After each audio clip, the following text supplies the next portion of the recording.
다 같이 기도하겠습니다. 거룩하신 하나님, 이 하루도 말씀과 기도로 시작하게 하심 감사드립니다.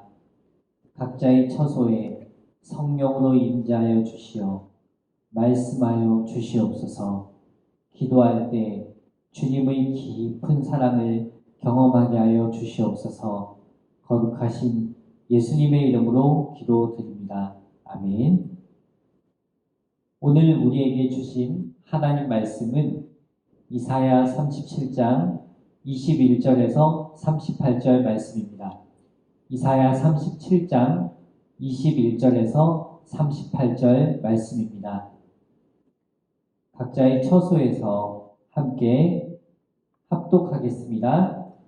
아모스의 아들 이사야가 사람을 보내어 히스기야에게 이르되 이스라엘의 하나님 여호와께서 말씀하시되 내가 아수르의 산헤립 왕의 일로 내게 기도하였도다 하시고 여호와께서 그에 대하여 이같이 이르시되 처녀딸 시온이 너를 멸시하며 조소하였고 딸 예루살렘이 너를 향하여 머리를 흔들었느니라.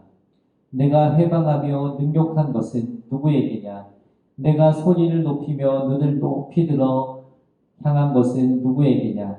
곧 이스라엘이 거룩하신 이에게니라.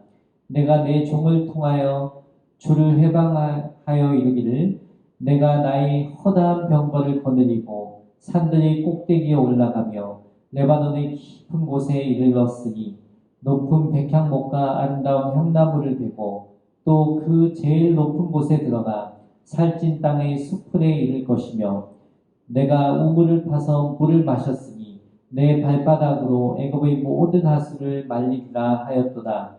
내가 어찌하여 듣지 못하였느냐? 이 일들은 내가 태초부터 행한 바요 상고부터 정한 바로서 이제 내가 이루어 내가 견고한 성읍들을 헐어 돌 무더기가 되게 하였노라. 그러므로 그 주민들이 힘이 약하여 놀라며 수치를 당하여 들의 풀같이 푸른 나물같이 지붕의 풀같이 자라지 못한 곡초같이 되었느니라. 내 거처와 내 출입과 내가 나를 거슬러 분노함을 내가 아노라. 내가 나를 거슬러 분노함과 내 오만함이 내 귀에 들렸으므로 내가 갈고리로 내 코를 깨며 재갈을 내 입에 물려 너를 오던 길로 돌아가게 하리라 하셨나이다. 왕이여, 이것이 왕에게 징조가 되리니 올해는 스스로 난 것을 먹을 것이요 둘째 해에는 또 거기에서 난 것을 먹을 것이요 셋째 해에는 심고 거두며 포도나무를 심고 그 열매를 먹을 것이니이다. 유다 족속 중에 피하여 남은 자는 다시 아래로 뿌리를 받고 위로 열매를 맺으리니 이는 남은 자가 예루살렘에서 나오며 피하는 자가 시온산에서 나올 것입니다. 만군의 여호와의 열심히 이를 이루시리이다. 그러므로 여호와께서 아스루 왕에 대하여 이같이 이르시되 그가 이 성에 이르지 못하며 화살 하나도 이리로 쏘지 못하며 방패를 가지고 성에 가까이 오지도 못하며 흉병을 쌓고 치지도 못할 것이요 그가 오던 길 곧 그 길로 돌아가고 이 성에 이르지 못하리라. 나 여호와의 말이니라. 대저 나를 위하여 내 종 다윗을 위하여 이 성을 보호하며 구원하리라 하셨나이다 하니라. 여호와의 사자가 나가서 아수르 진중에서 18만 5천인을 쳤으므로 아침에 일찍이 일어나 본즉 시체뿐이라. 이에 아수르의 사내리 왕이 떠나 돌아가서 니느에 거주하더니 자기신 니스록의 신전에서 경배할 때 그의 아들 아드람 멜렉과 사레셀이 그를 칼로 죽이고 아라랏 땅으로 도망하였으므로 그의 아들 에사라돈이 이어 왕이 되니라. 우리는 어제 말씀에서 아수르 왕의 회유와 협박 앞에 굴하지 않고 기도로 난간을 헤쳐나가는 히스기야의 신앙을 볼 수 있었습니다. 이어서 오늘 말씀에서는 히스기야의 기도에 응답하시는 하나님을 만날 수 있습니다. 절체절명의 위기 속에서 구원해 주실 하나님, 그 하나님을 믿고 기도하는 히스기야에게 답을 하신 것입니다. 하나님은 믿음의 간구를 들으시고 응답하시는 분이십니다. 응답의 모습은 다 각각 다를 수 있습니다. 기도하는 타이밍이 하나님의 뜻과 시기에 정확히 일치할 때는 즉각적으로 응답하십니다. 그에 반해 때를 기다려야 하는 응답도 있습니다. 내가 구한 것보다 더 좋은 것으로 응답하실 때도 있습니다. 만약 나의 기도가 정욕과 욕심을 위한 기도라면 응답하시지 않습니다. 왜냐하면 그 기도에 응답하면 나에게 해가 되기 때문입니다. 그래서 응답이 더딘 것도 응답이고 응답하지 않으심도 응답입니다. 히스기야에 대한 기도 응답은 즉각적인 기도 응답입니다. 21절부터 쭉 보면 이사야가 히스기야에게 사람을 보내서 하나님께서 왕의 기도를 들으시고 응답하실 것을 말씀합니다. 21절 아모스의 아들 이사야가 사람을 보내어 히스기야에게 이르되 이스라엘의 하나님 여호와께서 말씀하시되 내가 아수르의 산헤립 왕의 일로 내게 기도하였도다 하시고 우리가 왜 기도해야 할까요? 나의 기도를 들으시는 하나님을 믿기 때문에 기도하는 것입니다. 모이기 어렵지만 각자의 처소에서 기도의 삶을 살아갈 때 위기가 기회가 될 수 있습니다. 기도로 주님 앞에 머물러 있는 시간을 가지십시오. 주님과 깊은 교제의 시간을 가지십시오. 시간이 허락되지 않는다면 잠시라도 주님께 기도해 보십시오. 주님은 기도하는 한 사람을 통해 일하시고 하나님의 뜻을 이루어 가십니다. 22절은 새번역 성경으로 읽어보겠습니다. 아시리아 왕을 두고 주님께서 다음과 같이 말씀하셨습니다. 처녀딸 시온이 너 사내립을 경멸하고 비웃는다. 딸 예루살렘이 오히려 물러나는 너희 뒷모습을 보며 머리를 흔든다. 지금까지 사내립이 유다 백성을 경멸하고 비웃었습니다. 그런데 이제 유다 백성이 사내립을 경멸하고 비웃는다고 하십니다. 머리를 흔든다는 것은 조롱한다는 의미입니다. 유다 백성이 사내립을 조롱하는 날이 올 것이라는 말씀입니다. 반드시 하나님의 심판을 받게 된다는 거죠. 왜 사내립은 심판받을 수밖에 없었을까요?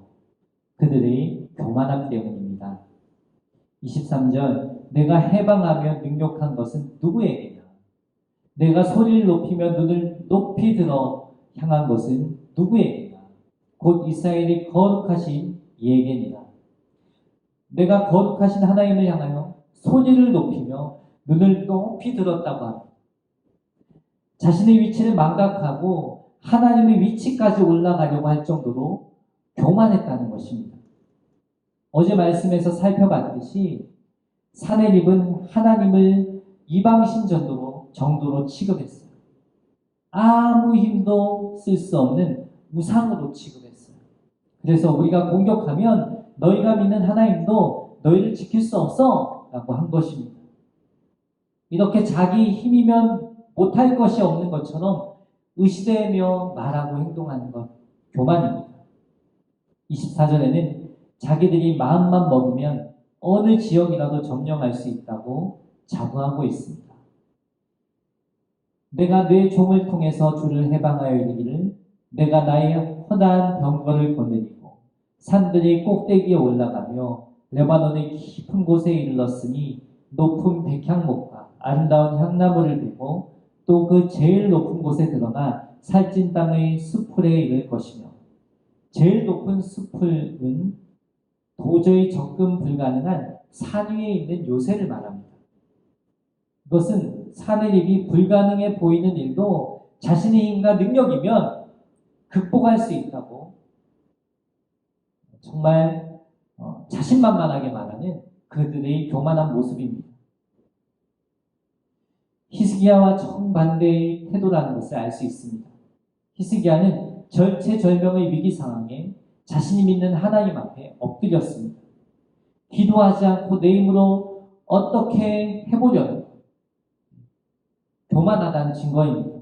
그 반대로 히스기야처럼 그 위기 가운데 주님 앞에 엎드리는 것, 주님만이 우리의 도움이고 우리의 구원자라고 믿고 엎드리는 것, 이것이 바로 겸손한 모습이라는 거예요. 또 사내립은 자신의 힘이면 애굽도 쉽게 점령할 수 있다고 생각했어요. 25절에 내가 우물을 파서 물을 마셨으니 내 발바닥으로 애굽의 모든 하수를 말리라 하였도다. 애굽도 내 발바닥이면 끝장난다는 것입니다. 이렇게 교만이 하늘을 찌르는 사내립을 향해 26절에 내가 어찌하여 듣지 못하였느냐, 내가 어찌하여 듣지 못하였느냐 말씀하십니다. 누구나 한 번쯤 곰곰이 생각해보면 절대자가 계신가 질문을 던질 수 있습니다. 자연의 흐름과 역사의 운행 과정은 그 모든 것을 주관하시는 절대자가 계심을 인정하기에 충분합니다. 로마서 1장 19절 20절에 이는 하나님을 알만한 것이 그들 속에 보입니다. 하나님께서 이를 그들에게 보이셨느니 창세로부터 그의 보이지 아니하는 것들 곧 그의 영원하신 능력과 신성이 그가 만드신 만물에 분명히 보여 알려졌나니 그러므로 그들이 핑계하지 못할지니라. 하나님은 창조 세계를 통해서도 절대자가 계심을 알려주셨다는 것입니다. 그래서 과학자들이 과학을 연구하다가 크리스천이 되는 경우가 많다고 합니다. 왜냐하면 자연계의 질서가 어느 것 하나 틀어지면 이 땅은 존재할 수 없다고 합니다. 그만큼 섬세하고 정교하다고 합니다. 이런 자연계의 질서를 과학적으로 설명할 길이 없다고 합니다. 그래서 연구 과정을 거치면서 절대자 하나님을 인정하게 된다는 것입니다. 분명 사내립도 절대자 하나님을 인정할 수 있도록 하나님께서 기회를 주셨다는 거죠.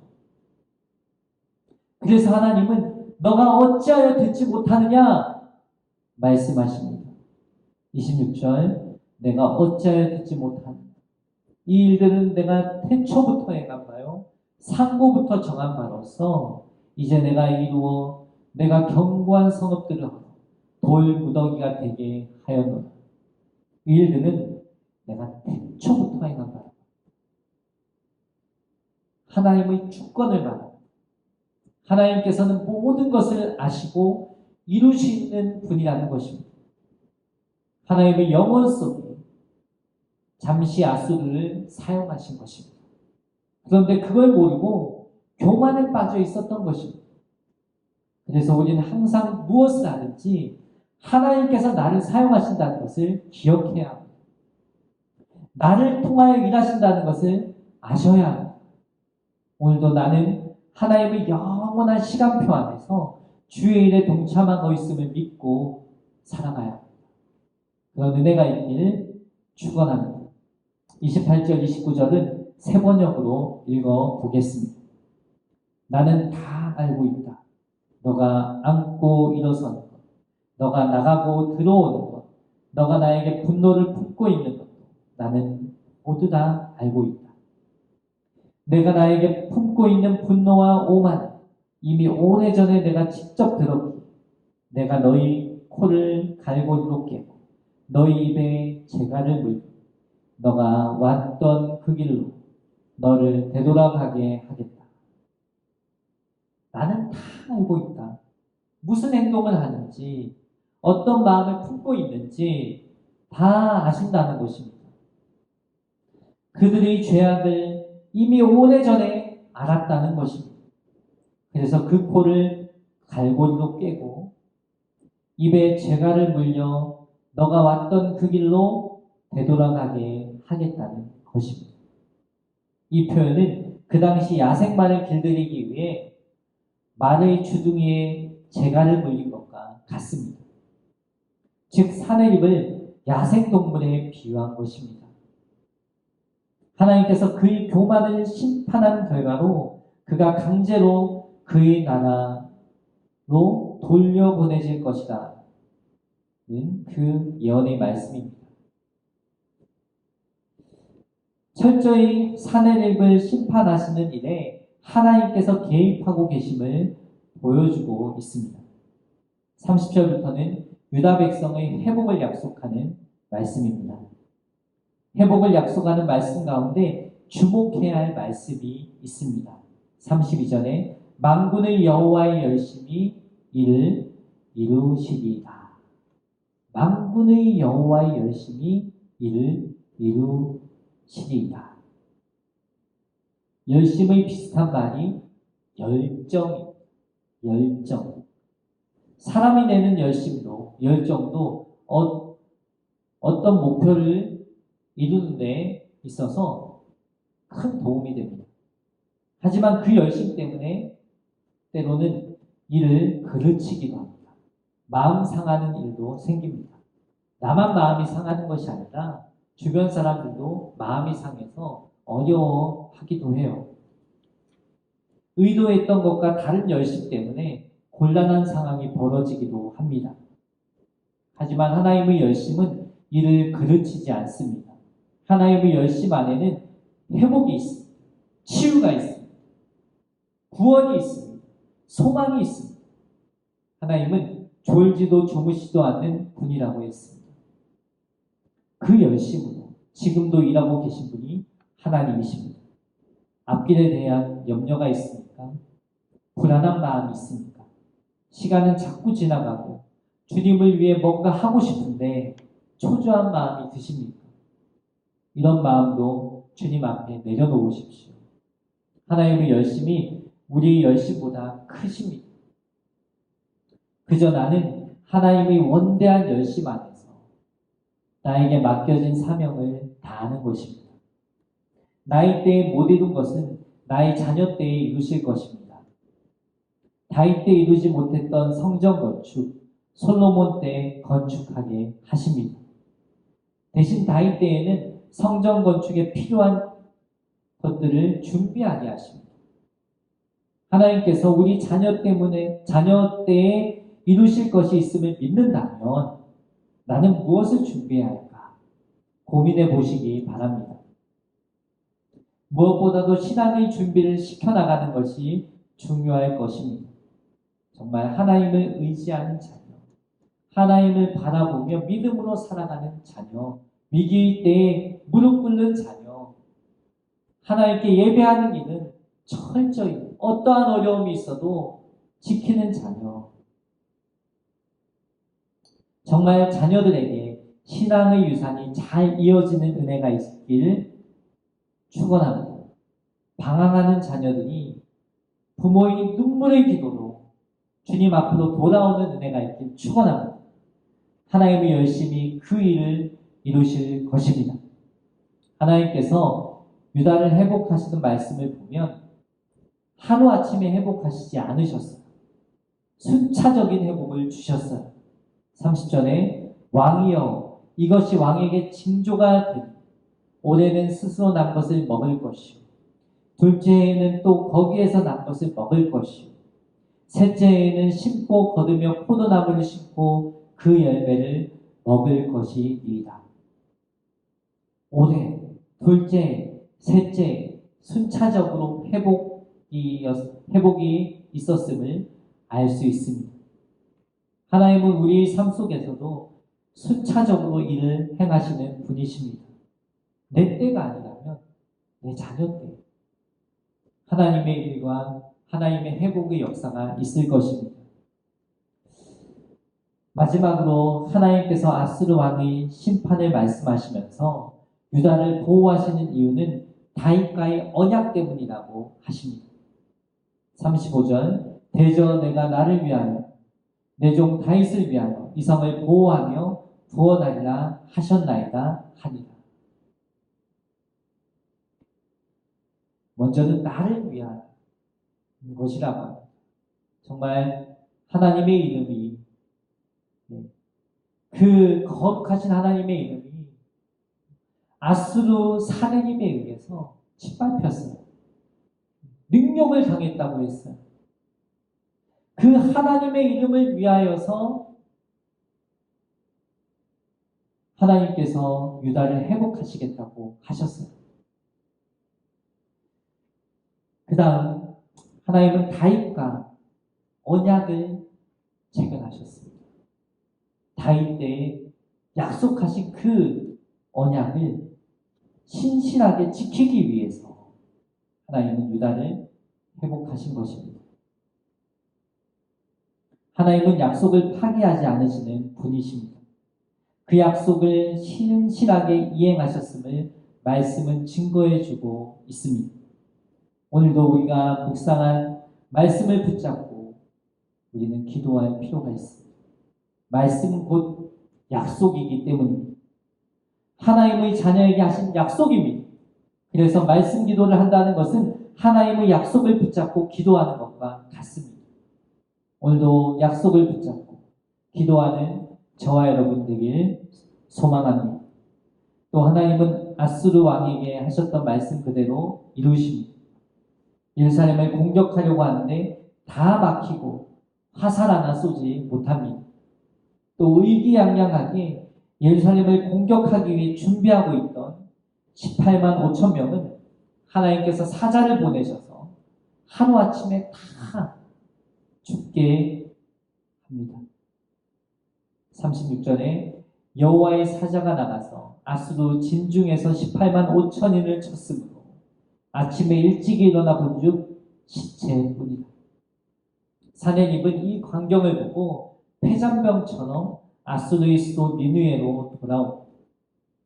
37절에 이에 아수르의 사내립 왕이 떠나 돌아가서 니느웨에 거주하더니 그곳에서 20년 정도 거주하며 살게 됩니다. 하루는 자기가 믿는 신에게 경배하는데 그의 아들한 멜렉과 세레셀이 칼로 죽입니다. 그 말씀이 38절에 나옵니다. 자기 신 니스록의 신전에서 경배할 때에 그의 아들한 멜렉과 사레셀이 그를 칼로 죽이고 아라랏 땅으로 도망하였으므로 그의 아들 에사락돈이 이어 왕이 됩니다. 정말 하나님께서 말씀하신 대로 최후를 맞게 된 것입니다. 우리는 오늘 말씀을 통해서 모든 것을 이루시고 행하시는 전지전능하신 하나님을 만나게 됩니다. 하나님이 열심히 일을 이루십니다. 그 믿음으로 오늘도 하나님께 소망을 두고 살아가는 저와 여러분 되기를 예수님의 이름으로 축복합니다. 다 같이 기도하겠습니다. 전지전능하시고 언약을 지키신 하나님, 오늘도 말씀으로 말씀하여주시니 감사합니다. 신실하신 하나님께만 소망을 두고 하나님 앞에 말씀과 기도로 하루를 시작하게 하옵소서. 항상 하나님 앞에서 겸손한 마음을 갖기 원합니다. 우리의 힘으로 무언가를 하려는 교만을 버리고 하나님의 열심으로 모든 것이 이루어짐을 믿고 주님만 전적으로 의지하는 믿음의 길을 걷게 하옵소서. 거룩하신 그리스도 예수님의 이름으로 기도드립니다. 아멘. 다 같이 찬송 585장 찬양하겠습니다.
주님께서 가르쳐 주신 기도하겠습니다.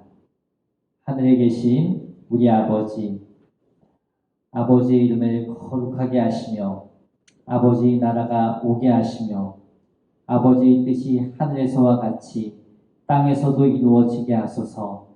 오늘 우리에게 일용할 양식을 주시고 우리가 우리에게 잘못한 사람을 용서하여 준 것 같이 우리 죄를 용서하여 주시고 우리를 시험에 빠지지 않게 하시고 악에서 구하소서. 나라와 권능과 영광이 영원히 아버지의 것입니다. 아멘.